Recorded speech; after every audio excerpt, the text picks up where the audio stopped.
Hi, everybody, and welcome to this live stream. I've got David Avrin, and I've got a secret as to why I got your name right. It's because I got it wrong, and then my ex-wife was doing the design, and she went and checked up before doing the thumbnail, and she got it right. So it's thanks to Veronique that I now can sing a quick hello and we're good to go. Welcome to the show, David Avrin. You have your own theme song and you sing your own theme song. That's outstanding. Yeah. Well, I used to be a singing musician and a singing blue dog, in fact, in a cartoon series for kids, which is means I can sing silly songs with no fun is that. I actually have a singing background as well. I come from a musical family. Everybody sang, and I used to sing in an old a cappella group way back. But that's a whole other subject for a different day. Barbershop quartet. That would be perfect for the beards, wouldn't it? Let's do it. Light a rose, I'm home again, Rose. Oh. Hide again, Rose. I don't know this song, but I'll sing about Rose. I think it's from Music Man. I think old barbershop quartet stuff. Brilliant stuff. So, in fact, we could just sing the entire conversation. That would I'm be up for it. Let's do it. Right, I've got another surprise for you. And the other thing is, David cut this incredibly fine. He literally logged on 30 seconds before we hit the live button. And if he hadn't turned up, I would have been interviewing anybody from the crowd who'd stood up and wanted to be interviewed. But I knew you'd be here because you're such a reliable chap. I've seen it on all your videos. I've actually been researching and looking you up. But the surprise is you're part of our experiment with WordLift, who have been sponsoring this little series. Because what we're trying to do is leverage people and things into the knowledge graph. And here we have Patrick M. Powers, who's going to be on in a couple of weeks. We've got my site, Kalicube.pro, cited as a reliable source in a knowledge panel on Google. And that's thanks to WordLift and thanks to the fact that we've built this entity-based content model. And you, David, are now part of that, whether you like it or not. And what we should now be... I like it very much. Well, you'll probably see my page about you in your knowledge panel somewhere down the line, which I'm looking forward to, and I'll write nice things about you only. Good, thank you. Right, lovely to have you here. We're going to talk about keeping customers. I mean, you're saying selling's easy, which it isn't. I don't think selling's easy. No, I don't think anything is easy today. Certainly today, everything is difficult. Today, or today in general? Today in general. I mean, I think we're in an age of extraordinary competition. I mean, there's more choices than ever. But I think what's really different today than in yesteryears is I think arguably for the first time, everybody's good. I think if you weren't good, you would be outed on the internet. Yelp and TripAdvisor and Rotten Tomatoes and Glassdoor. I think the internet outs underperformers. I think you could sort of hide. You could get away from somebody who wasn't happy, maybe somebody, 10 people or whatever. You just move on. Today, everybody knows about everything. So it's a really challenging environment to sell today. Yeah, I saw that. I was watching a few of your videos to get an idea of the kind of things you talk about. You're full of quotes and gazillions of quotes, too many quotes to possibly mention. But that was one of them. It was this idea that you can't hide. We thought we could, and now we can't. And you looked something up on Google. I mean, first thing I did when I thought, I'll have David Avrin on the show because your assistant contacted me. I typed David Avrin into Google. Sure, we all do that. Yeah, you've written 3 books. You look great. And what you're saying is if you're not great, or if you're trying to hide something, it's going to come up sooner or later. Yeah, well, I think it makes a very challenging environment. I think historically we have talked about thinking our differentiation was, our quality or commitment or caring or trust or people. And we all kind of say the same things. Well, what happens when everybody has quality and commitment and caring and trust in people? Our perceived differentiation kind of goes out the window. And what happens is we fall back on price or proximity. And so when I have clients and others, because I speak for a living and I consult, and when they say to me, all they care about is price, and I insist, it's absolutely not true. And they said, no, you don't understand. We get calls all day long and they just say, just give me the price. And I said, you don't understand is you've gotten them at the end of the process. They've already gone online. They've established who's qualified, who can do it. They've weeded out the people who have bad reviews. It's between you and several others. You're all good. You all have capabilities. You all have quality people and products.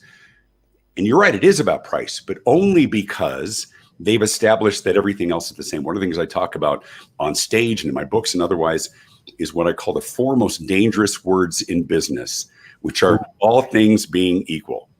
When all things are equal, it's about price or proximity. Those are the 4 most interesting words in SEO because they never are. And I come from the SEO industry. Right. Nothing's ever equal, so you can't say whatever it is, I just did the link building or the content has changed it. But that fact that kind of we all have more or less the same kind of set of offers, is that the reason people are hopping from company to company and why it's so difficult? I think in large part, but I think the reason they're hopping, and I'm glad that you asked it, Jason, is I'm glad you're glad that I asked it. They're hopping, for lack of a better word, because they're pissed off, because they got frustrated by something. I spent 20 years talking about marketing and branding. My book, It's Not Who You Know, It's Who Knows You, kind of put me on the map. I did very well. But for 20 years, I talked about how do we differentiate and how do we better describe what we do? Right. And I came to this recognition that honestly, what people say about you is more important than what you say about yourself. And so I started this research, and it goes to the point that you're making is why do they leave? And so it all culminated in my book, Why Customers Leave and How to Win Them Back.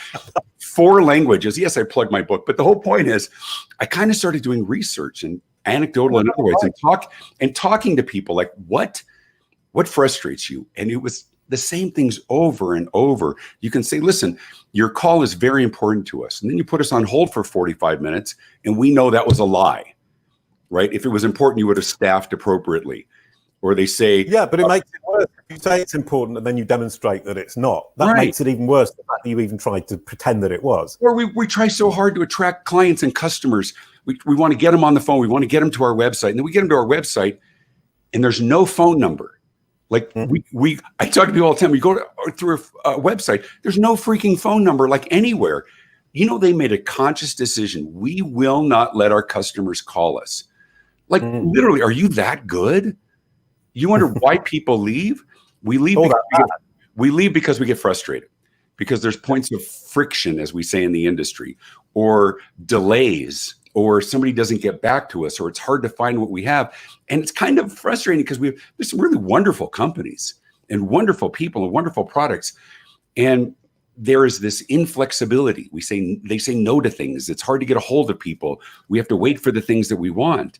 And my job, my crusade, as I speak around the world and do podcasts and others, is to help companies understand that the way they want to do business is not necessarily the way their customers want to do business with them. Yeah, so you're talking about having empathy for your customer, having empathy for what it is they're looking for in you, rather than thinking, this is what I'm offering. It's what do you want?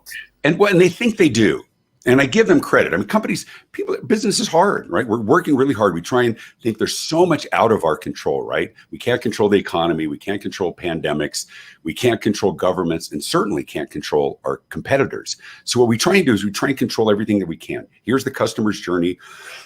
Excuse me. They will start here. They'll research, they'll order, they'll customize, they'll buy, and then here's where we follow up. Here's the problem. Our customers haven't read our employee manual. They just know how they want to do business. And so we get frustrated when they want to, they're asking for special orders or accommodation, or they want overnight shipping. And because we're like real people. And I think we are entering an age that will require an extraordinary level of accommodation. And those that don't, who are seen as inflexible, as you said, would just hop to another one, or we'll find somebody else who's cheaper. We're in the age of empathy. How wonderful. Empathy for your clients and walk their journey.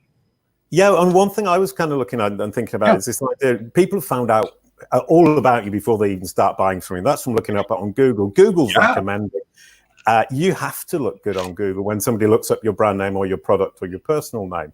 To move on to something else, but it's slightly related, reputation. Sure. I saw you got really annoyed with your reputation speaks for itself. You say that. That annoys me, doesn't it? It's lazy. I'll see CEOs get on stage at conferences, before I go up and do my keynote, and they'll say, listen, they'll say things like either at the end of the day, folks, it's about quality, or listen, our reputation speaks for itself. That is so lazy. I mean, here's the reality. You have to speak for yourself. Reputation is incredibly important, but it's not a passive endeavor. because people, it's not what we define, it's what other people say about us. And of course, our actions and our policies and how we behave influences how people talk about us. But we all grew up, Jason, you and I, and everybody in business, we grew up with what we used to call guest relations philosophy. And it went something like this. The average person with a positive experience tells 2 or 3 people, but somebody with a negative experience tells 10.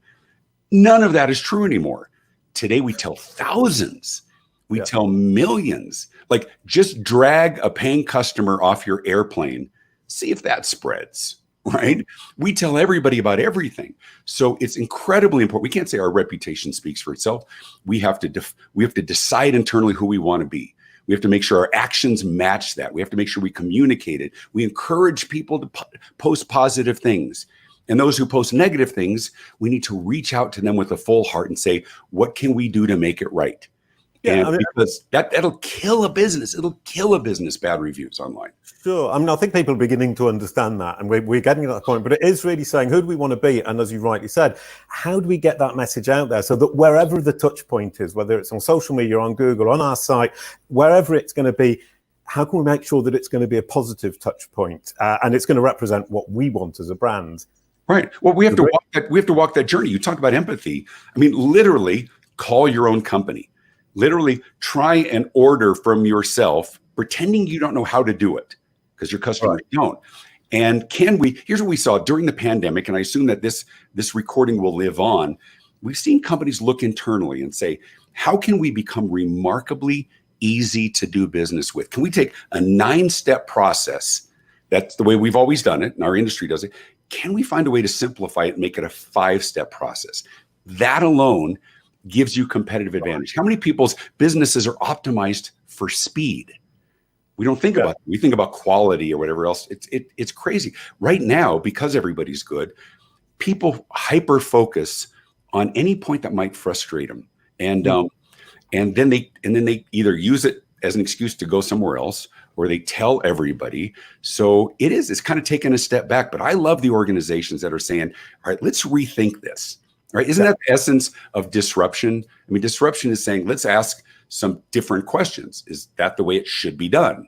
It's the way we do it, and it's the way our competitors do it, but can we rethink it, right? I mean, then say, listen, we have a transportation problem. There's too many cars on the road. How do we make them smaller or more fuel efficient or elevate trains? And somebody said, what if we just share all the cars that are already on the road, right? What if we turn them all into taxis, right? And then you get Uber or Lyft or everybody's house.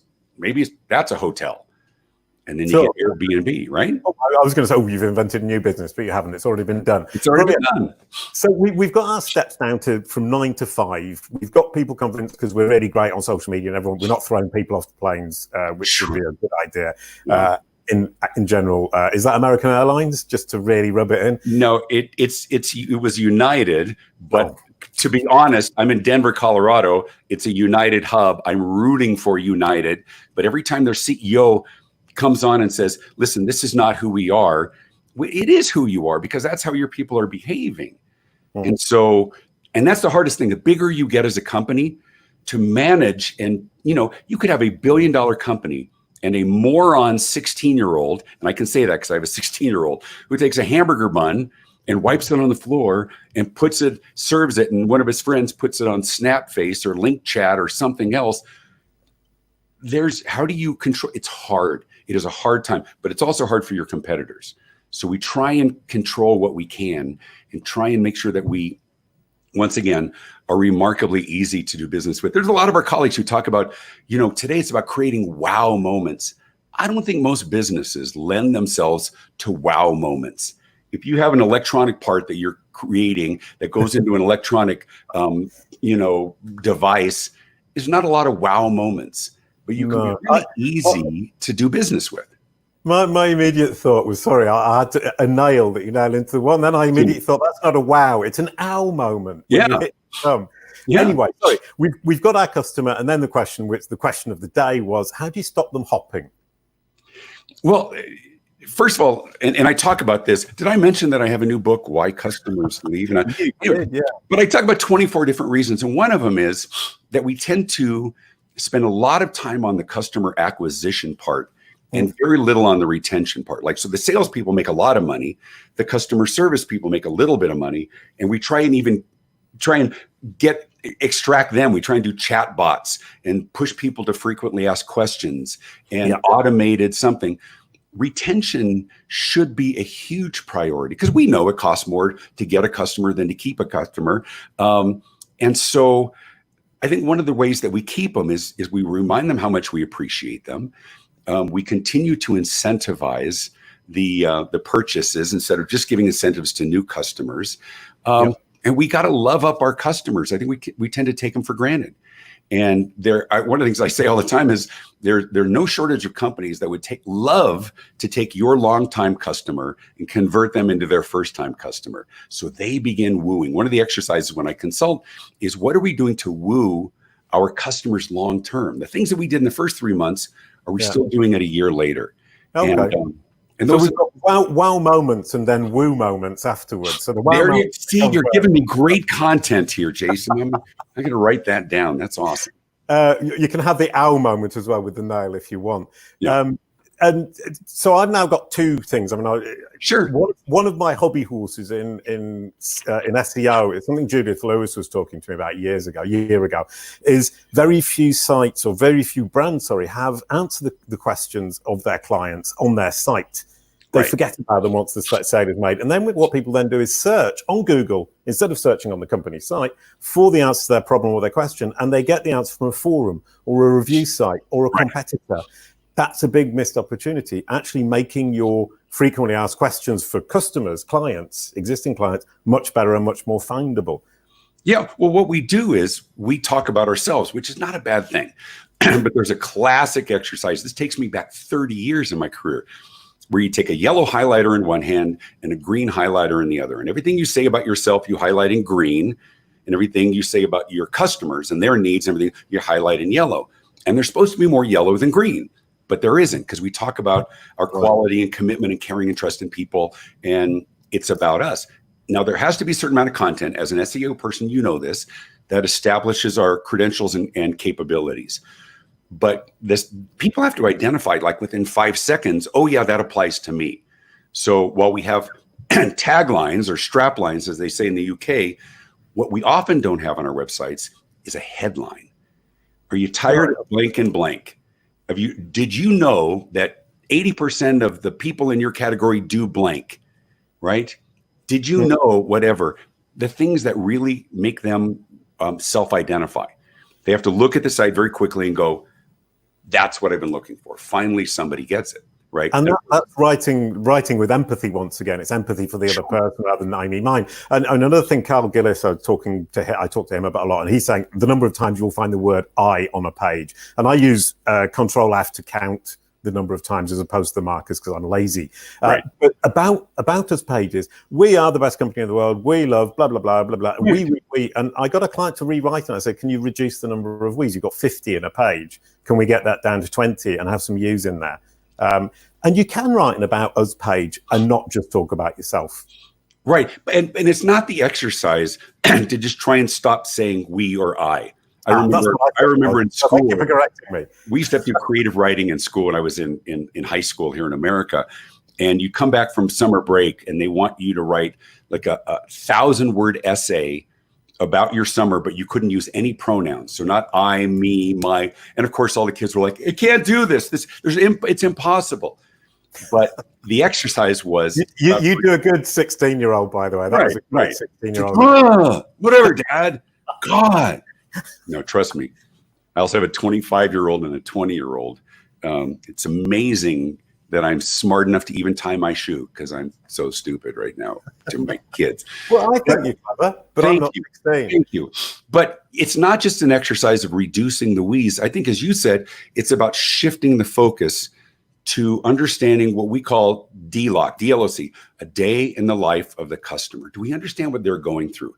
And so one of the big shifts that we're seeing, we've historically been what we call customer-centric forever, right? Customer-centric means we're good at what we do. We're really good at this. And we sell it to as many people as possible. And that creates market share. Absolutely valid, still valid today. But what happens when everybody's good? We tend to talk about competency-based claims, right? Quality and commitment. The shift that we're seeing, and this is what I think is an exciting time, and a lot of companies are starting to get this, is the shift from customers, from product centric to customer centric. And from selling to buying. Yeah, when it's from selling to buying, right? I've been looking you up. Yeah, but the shift is, it's not customer centric like customer focused. Everybody's customer focused. We get that. Yeah. But customer centric means we start off as a foundation. We're really good at what we do, but we understand our customers better than our competitors, right? We understand not just demographically, psychically, we understand their pressures.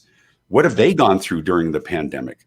What are their big stresses and their constraints? Who do they need permission from to make a decision? What are things that they fear? What do they need to make a decision? So the exciting thing in some of my research and my teaching on stage and otherwise is, how do we shift to a customer centric, where it really is about understanding your life and then aligning how we do business to how they want to do business.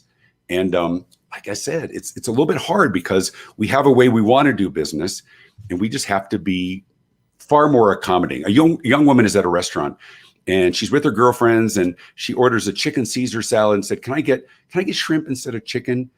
And the waiter says, oh, sorry, no substitutions. Why? You know why?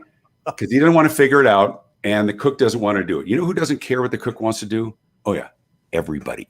Just give, what's the big deal? Put a different protein, charge her a couple extra bucks.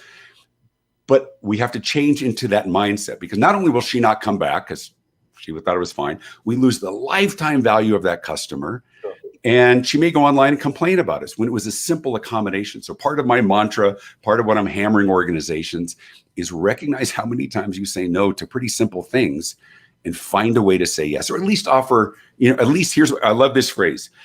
Let me tell you what I can do, right? That solves so many problems, but we tend to be a little more structured. I was doing a podcast and somebody said, how could this be getting worse? Like we've been talking about this for 30 years. Oh, not the podcast episode. The podcast episode is getting progressively worse. No. The customer experience. And this one is getting better by the minute for those who have tuned in. But you're a very good salesman. I'm telling you, but I'm glad to be here. But it was like, why? How could this be getting worse? And I said, it is getting worse, but I think it's getting worse for the reason I told you, Jason, which was we're so rigid because we try to control what we can. And if you're a certain quick service restaurant, you're going to buy some fish and chips, you line up, you queue, you order, you customize, you get your drink, you pay, and you sit down, right? It's pretty simple. Most of us don't have a really simple business model. So we're entering that age of extraordinary accommodation. Brilliant stuff. Love that. Right. One last thing to end with, and this is completely down my alley, so I'm kind of moving the conversation to something I want to talk about, which is keeping your client. One thing people now do is navigate to your site through Google, i.e. they will search your brand name in order to get to your site. Right. So what appears on your brand SERP, what I call the brand SERP, what appears when somebody Googles your name, becomes phenomenally important, because a customer, an existing customer, will potentially see your Google homepage multiple times per day, and people or brands are not paying enough attention. Do they have the knowledge panel? Do they have the site links so that people can get to the right part of the site easily? And are those results underneath positive and accurate? What do you think about that? Well, I think most people don't know how to do it. I think you're absolutely right. But I'm saying is there are experts. We need to know how to do it. We know as business owners sort of what's on our homepage and how we want to describe it. But there's so much misinformation, or just people are naive about exactly what you described, which is what's the description, what comes up in the meta tags, what comes in. It's so important, more important today than it's ever been, because we look everybody up. You're going to get quoted because, you've got your book. I don't have a book. I've got a course. This is my course. It's pretending to be my course that teaches people to do this. It's so important, and everybody is overlooking it. Sorry, carry on. I was just plugging. But I'm agreeing with you 100%, and I'm not sucking up and plugging you. I'm saying this is a serious gap in business processes that, we can have the greatest company, the greatest site, but if people can't find us, or what they find is an old moniker. Like I used to, for 20 years, I was the visibility coach. I don't even use that anymore, but it keeps showing up, when somebody searches it, or I'll do a Zoom thing and it still comes up and it's misinformation. If you had this set up, I'm telling everybody who's watching this, if you had your site set up 3 years ago, 5 years ago, 7, that information is probably outdated. Now you can either take a course, which I'm a big believer in. Honestly, I wouldn't do it. I would just hire you to do it for me. Thank you. Because but I'm serious. But it's a really good point, because I almost mentioned it and I didn't, and I'm glad I didn't. Oh, you're the visibility coach, because that's the impression I got. And Sure. as you say, it's out-of-date information that There's you need. legacy stuff that's still out there. I need that. I need all of that cleaned up, because everything today is about customer experience for me and my brand. Everything is about why customers leave. As I made this wonderful shift, fortunately, a few years ago, and sorry, Alexa's trying to talk to me and everything else.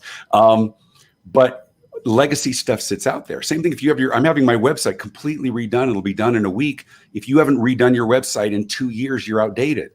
Because think about how much our lives have changed, how we've learned, even during the pandemic, to do business differently. Look at this wonderful conversation. Where are you right now, Jason? I'm in South France. You're in the mountains. You're in South of France. I'm in Castle Rock, Colorado. It is an amazing world, and we're learning to do business differently. The question is, are you doing it right? Right. Ooh, I think we can end there, because that's the best quote of the afternoon. Thank you very much, Dave. That was wonderful. A quick goodbye to end the show. Thank you, David. Thank you. Can I do a quick plug for my online resource? I think this is the most powerful work that I have done. And it's not just about plugging it, because I'm on a crusade to help people week in and week out. Go to, don't even go to my website. Go to the website for my new initiative. It's called the Customer Experience Advantage Morning Huddle. I would love to take a look. Send me an email. Tell me what you think. It's customerexperienceadvantage.com. And I think my mission is to transform the world. Customerexperienceadvantage.com. Jason, thanks. Thank you for having me.